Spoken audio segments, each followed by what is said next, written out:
So I converted to Islam almost 11 years ago, back in 2010. And it was my first year of university, and after about 2 years, my father kicked me out of the house.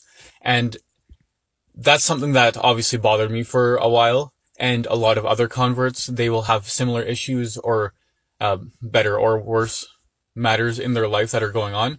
And a lot of people will sit there and dwell on something like this. But you have to come to realize the fact that if you then have kids yourself, and you believe Islam to be the truth, and those kids decide not to follow Islam and they follow another religion, or they choose no religion at all, how would you feel about that, and how would you react to that? Because I know many people, especially in Islamic countries, would not take that so well, and might go a little further than just kicking you out of the house.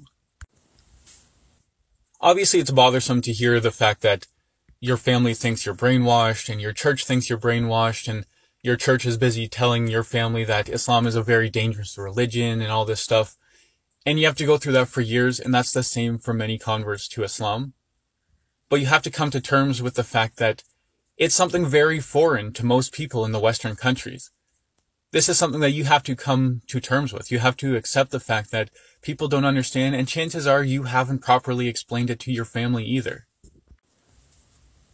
Just because you accept Islam and believe it to be the truth doesn't mean your life is just going to be all greatness and roses. You have to come realize the fact that every Muslim came from other converts, because if the Prophet was considered the first technical Muslim, everyone else accepted Islam after that. They were all converts.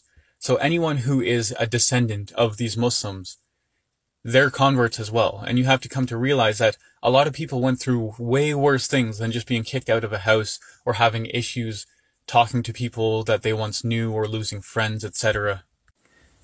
Converting to Islam has its own difficulties for that convert and for other people who didn't convert to Islam, but maybe their family's not necessarily religious and they've tried to become a better person, but their own family, who is calling themselves a Muslim, is constantly bringing them down as well.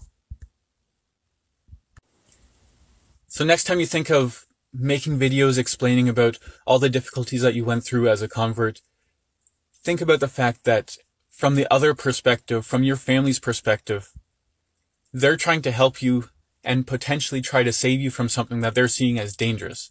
They might not understand it the same way that you do.